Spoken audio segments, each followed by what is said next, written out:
욥이 대답하여 이르되 너희는 내 말을 자세히 들으라. 이것이 너희의 위로가 될 것이니라. 나를 용납하여 말하게 하라. 내가 말한 후에 너희가 조롱할지니라. 나의 원망이 사람을 향하여 하는 것이냐? 내 마음이 어찌 조급하지 아니하겠느냐? 너희가 나를 보면 놀라리라. 손으로 입을 가리리라. 내가 기억하기만 해도 불안하고 두려움이 내 몸을 잡는구나. 어찌하여 악인이 생존하고 장수하며 세력이 강하냐? 그들의 후손 앞에서 그들과 함께 굳게 서고 자손이 그들의 목전에서 그러하구나. 그들의 집이 평안하여 두려움이 없고 하나님의 매가 그들 위에 임하지 아니하며 그들의 수소는 새끼를 베고 그들의 암소는 낙태하는 일이 없이 새끼를 낳는구나. 그들은 아이들을 양떼같이 내보내고 그들의 자녀들은 춤추는구나. 그들은 소과 수금으로 노래하고 피리 불며 즐기며 그들의 날을 행복하게 지내다가 잠깐 사이에 스올에 내려가느니라. 그러할지라도 그들은 하나님께 말하기를 우리를 떠나소서. 우리가 주의 도리 알기를 바라지 아니하나이다. 전능자가 누구에게 우리가 섬기며 우리가 그에게 기도한들 무슨 소용이 있으랴 하는도다. 다 같이 읽겠습니다. 그러나 그들의 행복이 그들의 손안에 있지 아니하니 악인의 계획은 나에게서 멀구나. 아멘. 기도하겠습니다. 하나님, 정말 주님의 말씀대로 살려고 애를 쓰는데 왜 하나님이 나를 치십니까? 정말 노력 많이 했는데 부족하지만 내가 죄인이 아니라는 뜻이 아니라 내가 죄인이지만 그래도 주 뜻대로 살려고 몸부림을 치는데 왜 나의 삶에 안 되는 일만 일어납니까? 왜 내 자녀는 고통을 받습니까? 그런데 주님 눈을 들어서 세상을 보니 주님 뜻대로 살려고도 아니하고 기도도 한마디 하지 아니하는 예배가 뭔지도 모르는 그들은 또 행복하게 살아가고 평안하게 사는 것만 같습니다. 우리가 오늘도 이 일을 어떻게 해석해야 되겠습니까? 나는 이 일을 어떻게 받아들여야 하겠습니까? 오늘도 욥의 질문이 우리의 질문이 되어 주님 앞에 대답을 얻고자 하오니 오늘도 우리에게 말씀하여 주시고 오늘 우리 삶에 일어나는 모든 일들이 해석될 수 있도록 주님이 은혜를 허락하여 주시옵소서. 주님, 오늘도 이 아침에 말씀하시면 듣겠습니다. 말씀하여 주시옵소서. 예수님의 이름으로 기도드립니다. 아멘. 네, 오늘 참 말씀도 많은 성도님들이 딜레마에 빠지는 그런 이제 주제 중에 하나인데, 여러분이 신약 성경을 큐티하다 보시면 무조건 듣게 되는 이단 종파가 하나 있습니다. 그게 바로 영지주의거든요. 아마 신앙생활 오래 하시고 큐티 설교를 열심히 들으신 분들은 한 번은 이 영지주의란 말을 들어보셨을 거예요. 그런데 이 영지주의가 그 신학시대에 존재했던 이단 종파인데, 이 영지주의가 구원의 방식으로 제시한 게 있어요. 그게 뭐냐면 지식이에요. 그러니까 사람이 영적인 경험을 많이 해도 영적인 세계에 대한 지식이 쌓이게 되고, 신에 대해서 열심히 공부를 해도 지식이 쌓이게 되는데, 지식을 추구하다 보면 반드시 진리를 만난다는 거예요. 그런데 진리를 알게 되면 속사에서 벗어나 구원을 받을 수 있다는 거죠. 그러니까 공부하면 다 알 수 있다는 거예요. 다 이해할 수 있다는 거죠. 사람이 지식이 열리면 구원받는다라는 거예요. 그래서 영지주의는 구원받는 방식으로 지식을 아는 것을 굉장히 중요하게 여깁니다. 그런데 여러분도 아시는 바 예수님이 구원의 방법으로 말씀하신 딱 하나의 길이 있는데 그게 뭡니까? 그게 바로 믿음이에요. 그런데 이상하죠. 기독교의 구원의 방식이 지식이 아니라 믿음이라고 할 때 여러분이 절대로 오해하시면 안 되는 게, 기독교는 반지성주의를 말하는 종교가 아니에요. 오히려 만약에 하나님이 지성을 멸시하셨거나 지성을 하나님과 반대되는 것으로 여기셨다면 애초에 사람을 지으실 때 지성을 만들지 않으셨겠죠. 그런데 하나님을 가만히 보면요, 사람을 지으실 때 무지성적으로 하나님을 사랑하고 경배하는 로봇을 창조하신 적이 없다라는 거예요. 때로는 사람이 하나님께 의문을 품기도 하고 질문도 던지는 지적인 존재를 지으셨어요. 그리고 만약에 하나님이 지성을 싫어하셨다라고 하면 하나님이 자신을 계시하실 때 꿈이나 체험으로 계시하시면 될 거 아니에요. 그런데 오늘도 하나님이 자신을 계시하시는 방법이 뭡니까? 사람이 읽을 수 있는 문자로 자신을 계시하신 다음에 지성을 동원해서 그 말씀을 깊이 묵상하게 하시는 거예요. 그러니까 자신의 존재를 66권의 책으로 드러내시는 하나님을 보면 하나님은 절대로 지성을 싫어하시는 분이 아닌 게 확실하고, 그래서 기독교는 반지성적인 종교가 되는 게 불가능해요. 오히려 생각하는 고통을 싫어하는 사람은요, 하나님을 풍성하게 깨닫는 게 사실상 굉장히 어려워집니다. 생각하는 거 싫어하는 사람들은요, 하나님 정확하게 못 만나는 거예요. 그리고 위험해요. 오히려 체험적인 신앙은 하나님과 정반대로 사탄의 미혹에 넘어질 가능성이 굉장히 커요. 그런데 중요한 건 이겁니다. 하나님 자신이 누구보다 지적인 존재시고 사람이 지성을 이용해서 하나님을 깊이 묵상하는 걸 굉장히 기뻐하시는데, 그런데 하나님이 말씀하시는 구원의 방식이 뭐냐? 그거는 또 믿음이라는 거예요. 그러면 왜 우리의 구원의 방식은 지식이 아니라 믿음일 수밖에 없는 것인가? 자, 이제 우리가 욥기를 21장까지 묵상을 했는데, 제가 미리 말씀드렸지만 사실 욥과 친구들은요, 이 세상에 존재하고 있는 두 가지 현상에 대해서 지금 아주 진지하게 질문을 던지는 중이에요. 그런데 이 욥기의 결말이 뭐냐면요, 이들이 정말 치열하게 두 가지 질문을 던졌거든요. 그런데 사실 욥기에서는 그 답을 얻지를 못해요. 그래서 이 싸움은요, 논리로는 끝날 수가 없는 거예요. 그러면 이들이 완전히 답을 얻지 못했던 두 가지의 질문이 뭐였는가? 첫째는 이거예요.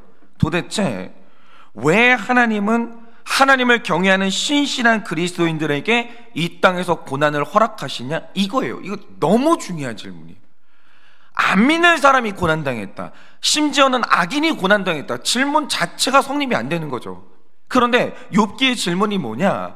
죄를 안 지었다는 뜻이 아니라 하나님 뜻대로 살려고 애를 썼고 회개를 하는데 왜 고난당하냐, 이거예요. 이게 첫 번째 무릎이고, 그런데 여기에서 두 번째 무릎이 더 심각해요. 왜 하나님을 대적하는 악인들은 이 땅에서 부요함을 누리고 심지어 그들의 자녀들도 잘 되는가? 왜 악인들이 하나님 뜻대로 사는 사람들보다 더 행복하고 평안한가? 이게 욥과 친구들이 고통 가운데 던지고 있는 질문이에요. 그런데 우리가 욥기를 여기까지 읽으면서 왜 욥과 친구들이 이 두 가지 질문에 대해서 답을 얻지 못했는 것인지 이걸 통찰해야 되는 거예요. 왜 이들은 답을 얻지 못했을까? 여러분, 참 안타까운 게 뭐냐면 지금 이 시대를 사는 우리에게는 욥과 친구들이 던졌던 이 질문에 대한 답이 왔어요. 그런데 이 욥하고 친구들은요, 그들이 살았던 그 시대의 한계 때문에 이 질문에 대한 완전한 답을 얻는 건 사실상 불가능해요. 그러면 이들이 가졌던 그 시대의 치명적인 한계라는 게 뭐냐? 여러분, 우리가 욥기를 접는 순간까지 절대로 놓치지 말아야 되는 전제가 있는데요, 지금 이들은 계속 말씀드리고 있지만 신명기의 시대 안에 갇혀 있다는 거예요. 그러니까 신명기의 세계관을 모르면 사실상 욥기를 해석하는 건 불가능해요. 이들이 지금 신명기의 세계 안에 갇혀 있고 끝내 그들은 이 한계를 뛰어넘을 수는 없다라는 거예요. 그래서 이들은요, 살아있는 날 동안 죽었다 깨어나도 예수님의 본체를 못 만나요. 신명기의 시대 안에 살고 있기 때문에. 그리고 이들은요, 사람 안에서 성령님이 충만하게 역사한다는 게 뭔지 그 개념을 죽었다 깨어나도 몰라요. 왜냐? 이들이 살았던 신명기의 시대는 예수님이 오시지 않은 시대고 성령님의 시대도 아니거든요. 그런데 잘 들으세요. 이 신명기의 시대가 가진 치명적인 또 하나의 한계가 있는데 그게 뭐냐? 욥과 친구들이 살았던 시대에는 천국과 지옥이 계시되지 않은 시대였다는 거예요. 다시 말해 사후세계에 대한 계시가 거의 열리지 않았던 시대가 신명기 시대예요. 그러니까 지금 신약시대에 와서 우리가 복이라고 할 때 우리가 다 알고 있는 신약시대의 복이 뭐예요? 이제 우리는 다 알잖아요. 우리가 알고 있는 복의 궁극적인 이 완성이 뭐예요? 영원하신 하나님의 나라 천국에 가는 게 복이에요. 그러면 우리가 알고 있는 저주의 본질이 뭡니까? 이 땅에서 질병 걸리는 거 아니에요. 신약시대의 웬만한 성도들은 그걸 궁극적인 저주라고 생각하지 않아요. 이 시대에 우리가 알고 있는 저주의 상식이 뭡니까? 하나님과 영혼이 분리되는 지옥에 가는 것, 이게 우리가 알고 있는 저주죠. 그런데 놀랍게도 우리에게는 지금 너무나도 당연하고 식상한 이 지식이요, 욥과 친구들은 천국이 있는지도 몰랐고 지옥이 있는지도 몰랐다는 거예요. 몰랐어요. 그러니까 이런 거죠. 이미 창세기에서부터 영이신 하나님은 알려졌고 사탄의 존재, 천사의 존재도 계시가 됐기 때문에 이 구약시대 성도들도요, 육적인 세계가 전부가 아니라는 건 알고 있었어요. 저기 어딘가에 영적인 세계가 있다는 것까지는 알고 있었다는 거죠. 그런데 하나님이 살고 계시는 그 영적인 세상을, 하나님의 나라 천국을 장차 사람인 우리가 상속받는다는 그 위대한 계획까지 알고 있었냐라고 하면 그걸 전혀 몰랐다는 거예요. 전혀. 사실 말해서요, 이 구약시대 성도들은요, 사람이 죽은 뒤에 어떻게 되는지에 대한 지식은 거의 백지 상태에 가까웠어요. 그들은 영원한, 그러니까 고통도 영원히 받고, 그러니까 안식도 영원히 누리는 천국과 지옥이 있다는 사후세계는 전혀 몰랐어요. 그러니까 잘 보세요. 이들이, 하나님이 이들에게 복을 주겠다라고 약속을 하셨어요. 그러면 구약시대 성도나 신약시대 성도나 그들이 받는 복에 대해서는 차별 없이 똑같아요. 그게 뭡니까? 구약시대 성도도 죄 지었으면 지옥 가는 거예요.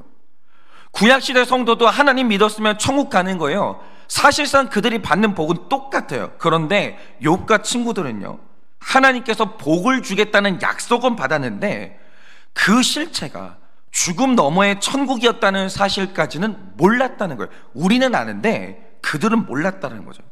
그러니까 이들이, 하나님이 내가 너희에게 복을 줄 것이다 라고 했을 때 이들이 추정했던 복이 뭐겠어요? 이 땅에서 장수하고, 이 땅에서 자손이 많이 태어나고, 이 땅에서 부자가 되고, 이런 식으로 이 땅에서 좋은 건 누리는 것, 이걸 내가 받을 복이라고 해석하는 건 너무 당연하죠. 왜냐? 사후세계가 있는지를 모르거든요. 모르니까 하나님이 복 준다라고 할 때 이 땅의 것 말고는 생각할 수가 없는 거예요. 반면에 사후세계가 있는지도 모르는 사람이 저주를 받는다고요? 그러면 그 저주를 뭐라고 해석하겠어요? 이 땅에서 자녀가 없고, 이 땅에서 재산이 없고, 사는 날 내내 병들어 살다가 단명하는 것, 이게 바로 이들이 생각했던 저주의 개념이고, 구약시대 성도들의 수준에서는 복과 저주를 이렇게 해석하는 게 너무 당연하죠. 왜냐하면 이 땅 너머에 있는 세계를 본 적이 없거든요. 들은 적이 없거든요. 그러니까 이 땅이 전부인 거예요. 그러니까 지금 욥과 친구들의 머릿속에는요, 사후세계나 영원한 삶에 대한 개념 자체가 없으니까 아주 확실하게 가지고 있는 생각이 뭐냐? 하나님이 믿는 자에게 복을 준다고 하셨어요. 그럼 그 복이 내가 살아있는 날 동안 이 땅에서 반드시 나타나야 되는 거예요. 그러니까 이런 거죠. 어떤 사람이 장수한다, 그러면 복 받은 거예요. 어떤 사람이 이렇게 부자가 됐다, 그럼 이 사람이 복 받은 거예요. 그러니까 복은 사후세계를 모르니까 이 땅에서 나타나야 된다라고 생각을 한 거예요. 반면에 악인은 반드시 심판받는다라고 할 때 지옥의 심판을 모르니까 그 심판이 어디에서 나타나야 되냐? 이 땅에서 나타나야 된다라고 생각을 했던 거예요. 그러니까 이 땅이 전부인 줄 아는 건 이게 신명기적인 세계관에 너무 치명적인 한계였다라는 거죠. 그런데 자 보세요. 이런 생각을 가지고 욥과 친구들이 현실 세계를 보는 거예요. 그런데 도저히 이해가 안 되는, 이거는 하나님이 안 계신 건가? 이렇게 생각할 수밖에 없는 너무 혼란스러운 광경이 펼쳐지는 거예요. 그게 뭐죠? 분명히 하나님을 경외하고 정직하게 사는 사람이에요. 하나님이 이 사람이 복 받는다라고 얘기했어요. 그런데 이 세상에서 복을 못 누려요. 고생하다가 죽어요. 그 대표적인 사람이 거지 나사로잖아요. 여러분, 성경에 나오는 이 나사로라는 사람은요, 이름이 구체적으로 명시되는 것을 보면 이 사람은 가상의 인물이 아니에요. 그는 역사의 어느 시점에 실제로 살았던 신자예요. 그런데 그의 결말을 보면 그가 천국을 상속받고 아브라함의 품에 안겨서 영원한 천국을 누립니다. 그런데 놀라운 사실이 뭐냐? 천국을 상속받은 나사로가 이 땅에서 그의 신세가 거지였다는 거예요. 몸에 질병이 있었다는 거예요. 그리고 이 거지의 신세를 면하지 못하다가 끝내 이 땅에서 거지로 죽어요. 놀랍죠? 그런데 이 이야기에는 또 다른 한 사람이 나오는데 이 사람은 지옥 가요. 정말 이 사람이 딱 하나 소원을 말하는데 혀 끝에 물 한 방울만 찍어서 혀를 서늘하게 해달라는 거예요. 그런데 지옥에서 그것도 허락이 안 돼요. 지옥에 간 사람이 있습니다. 그런데 놀랍게도 지옥에 간 사람이 살아있는 날 동안 그의 신분이 뭐였습니까? 그가 부자였어요. 잔치하고 살았다는 거예요. 그런데 신약시대를 사는 우리는요, 이 세상의 관점을 뛰어넘어서 사후세계까지 연결되는 그들의 운명을 우리는 다 볼 수 있거든요. 성경이 거기까지 알려줬어요. 이 땅에서 부자가 죽어서 어떻게 되는지, 이 땅에서 거지가 죽어서 어떻게 되는지 우리는 거기까지 이제 알게 됐다는 거죠. 그런데 신명기 사람들의 눈에는 우리가 알고 있는 인생의 진짜 후반부, 사후세계가 뭔지 몰랐다니까요. 본 적도 없고 알려진 적도 없는 거예요. 그러니까 그들의 눈에 보이는 전부가 뭐냐? 나사로가 정말 하나님 사랑했어요. 끝까지 믿음을 잃지 않았어요. 근데 거지로 살다가 죽어요. 그러니까 그들 눈에는 나사로가 믿음이 있는데 저주받은 거예요. 이게 해석이 안 되는 거죠. 그런데 이후에 있는 이 천국이 안 보이니까 이게 해석이 될 리가 없는 거죠. 반면에 악한 자는 오늘 말씀 15절이 말하는 것처럼 전능자가 누구이기에 우리가 그를 섬기며 우리가 그에게 기도한 줄 무슨 소용이 있으라 라고 하면서 하나님을 멸시해요. 그런데 중요한 사실이 뭐냐? 그가 이 땅에서 부자예요. 하나님을 멸시하는데 이 땅에서 부유하게 살아가는 거예요. 여러분 7절 말씀처럼 잘 믿는 나사로가 장수했습니까? 안 믿는 부자가 장수했습니까? 안 믿는 부자가 믿는 나사로보다 더 오래 살았어요. 나사로가 병들어서 더 일찍 죽어요. 그리고 9절 말씀처럼 악인의 집이 평안하여 두려움이 없는데 더 중요한 건 하나님이 택자를 때리시거든요. 그런데 악인은 하나님이 때리지를 않아요. 그런데 악인들이 이 땅에서 그렇게 누리고 평안하게 살다가 징계 없이 죽어요.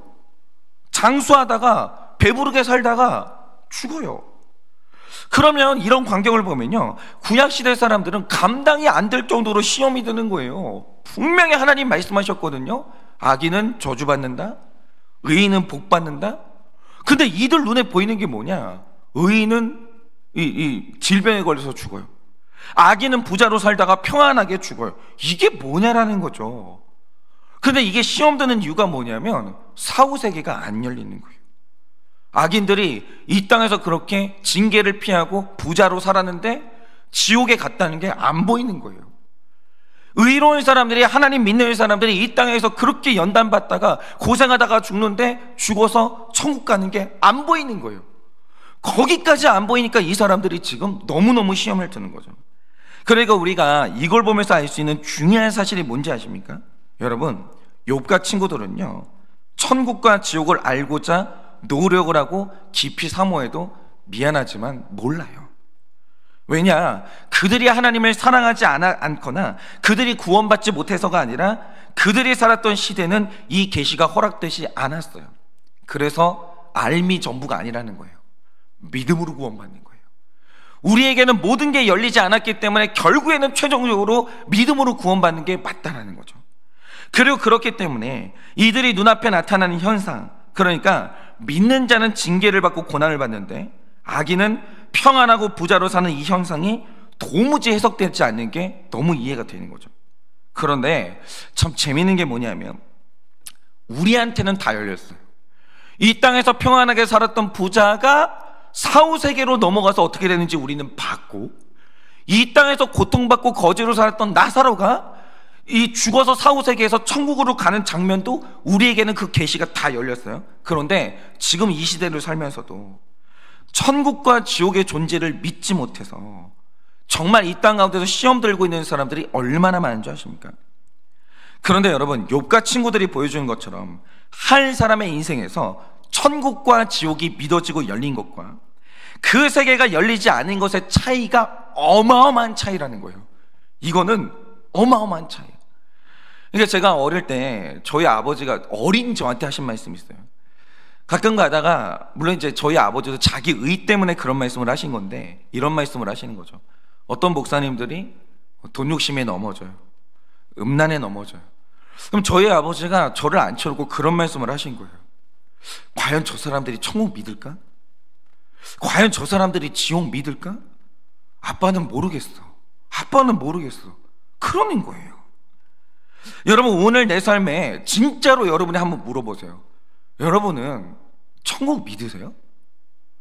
여러분은 지옥 믿으세요? 만약에 천국과 지옥이 진짜로 열리면 오늘 내가 겪고 있는 고난이 해석되고 억울하지 않은데 천국과 지옥이 열리지 않으면 택자가 당하는 고난이 해석이 안 되고 택자가 고난 당하면 억울해서 살 수가 없는 거예요. 그러면 천국과 지옥이 오늘 우리에게 말해주는 제일 중요한 메시지가 뭐겠습니까? 그럼 잘 들어보세요. 제가 지금 계속 말씀드리지만 우리가 살고 있는 이 현실은 우리가 완전함으로 가는 과정이지 완전해지는 건 불가능해요. 우리가 이 땅에서 사는 동안에서는 계속 지어져 가는 거예요. 다 지어지지 못해요.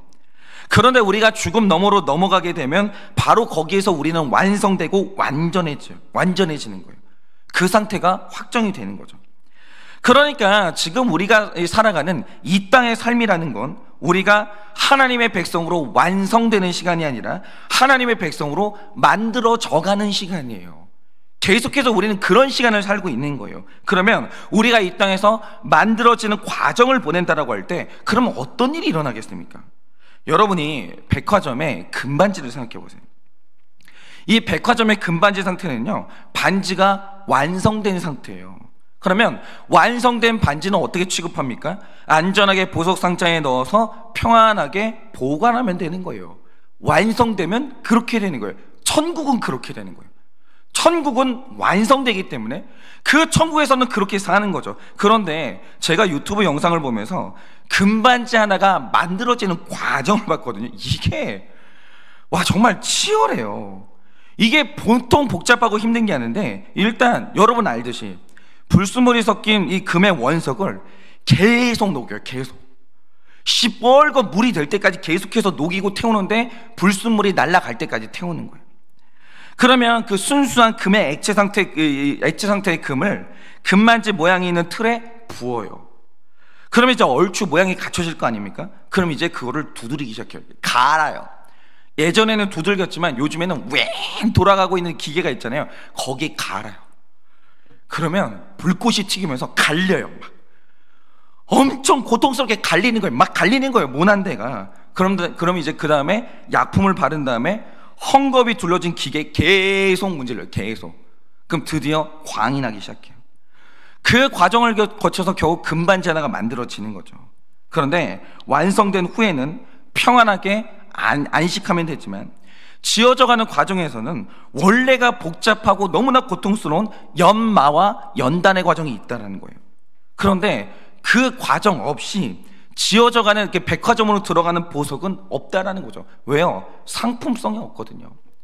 백화점에 들어가려면 어둡고 침침한 대장장이 안에서 그렇게 지어져 가야 되는 거예요. 그러나 지금 우리가 살아가는 이 땅은 우리가 만들어져가는 과정이라는 거예요. 이 땅의 정체성을 정확히 하셔야 되는 거예요. 이 땅에서는 죽었다 깨어나도 완성 안 돼요. 이 땅의 시간은요, 만들어져가는 시간인 거예요. 그러니 이 땅에서는 완성되는 그날을 위해서 뜨거운 불에 들어가야 돼요. 누구나 그래요. 이거 면제되는 사람 아무도 없어요. 여러분, 천국에 들어가는 사람은 이 땅에서 이거 면제되는 사람이 없어요. 뜨거운 불에 들어가야 돼요. 두드려 맞아야 돼요. 갈려야 돼요. 모양이 잡혀야 돼요. 그리고 닦는 연마의 과정도 겪어야 되는 거예요. 그리고 이 땅에서 잘 지어진 사람이 하나님 나라에 들어가서 영화로움에 이르게 되는 거예요. 이 땅에서 천국 가는 택자는 이 과정 면제되는 사람 한 사람도 없습니다. 없어요. 그런데 악인에게 일어난 일이 뭡니까? 이사야서 6장을 보시면 정말 무서운 기록이 있는데요, 하나님이 어느 날 이사야에게 말씀하신 게 뭐냐? 네가 말씀을 전해도 그 말씀이 이 땅의 악인들한테 찔림이 안 된다라는 거예요. 깨달음이 되지 못한다는 거죠. 왜냐? 그들이 만약에 찔림이 되면 눈으로 보고 귀로 듣고 마음으로 깨달으면서 돌아와서 고침받을 거 아니냐 이거죠. 그걸 하나님은 막으시는 거예요. 여러분, 하나님은요, 이 땅에서 지옥에 가기로 예정된 자들에게 하시는 일이 있는데 찔림받고 고침받아 돌아오는 걸 막으십니다. 하나님은 깨닫는 걸 막으세요. 그러니까 지옥에서 고통받기로 예정된 사람들에게 이 땅에서 일어나는 분명한 일이 뭐냐? 이 땅에서 진행되는 성화의 과정이 완벽하게 면제된다라는 거예요. 성화의 과정이 없어요. 그들이 자기가 지은 죄의 결론으로 고통받을 수는 있으나 그들을 거룩하게 하는 하나님의 연단은 결단코 없어요. 딱 이렇게 정리하시면 돼요. 그들 인생에 하나님의 거룩하게 하는 연단은 없어요. 예를 들어서 그리스도인들도 죄를 짓거든요. 그런데 참된 그리스도인들은 죄를 짓는 순간 지옥 살아야 돼요. 하나님이 그 죄를 떨궈내고 그 죄가 깨끗해질 때까지 죄책감과 두려움과 실제적인 고통이 몰려와요. 어떤 그리스도인들도 즐겁게 죄 못 지어요. 어떤 택자도 평안한 가운데 죄를 못 지어요. 그거는 불가능해요. 택자가 죄를 짓는 순간 그 죄에서 성도를 깨끗하게 하시는 하나님의 이 성화가 가열차게 진행되기 시작합니다. 하나님이 그를 포기하지 않아요. 굴복하고 무릎 꿇고 죄를 토해내면서 깨끗하게 될 때까지 하나님은 그를 붙들고 놔주지 않아요. 왜? 그는 천국에 가야 되거든요. 그래서 성도는요, 즐겁게 죄 짓는 게 불가능해요. 만약에 여러분들이 택자가 되었는데 오늘 죄를 짓고 싶다, 여러분은 그만큼 고통받으면서 죄 지어야 돼요. 하나님은 타협이 없는 거예요. 그런데 악인들은요, 죄를 즐겁게 짓는 게 가능해요. 죄를 짓고도 숙면하는 게 가능해요. 하나님이 그에게 고통 주지 않아요. 그런데 그 즐거움, 그 행복, 그 평안이 뭐냐? 바로 그게 죽음 이후에 영원한 고통으로 들어간다는 강력한 사인이라는 거예요. 여러분, 여러분이 절대로 잊으시면 안 되는 게 있는데, 우리가 삶을 볼 때 절대로 이 육신의 관점에 갇히시면 안 돼요. 이건 결단코 전부가 아니에요. 아주 짧은 일부에 불과해요. 여러분, 우리 삶은요, 육신을 입은 100년이 전부가 아니라 이후에 이어지는 영원한 삶하고 연결되어 있어요. 오늘의 삶은 그래서 의미가 있어요. 장차 천국에 갈 사람은 반드시 연단받아요.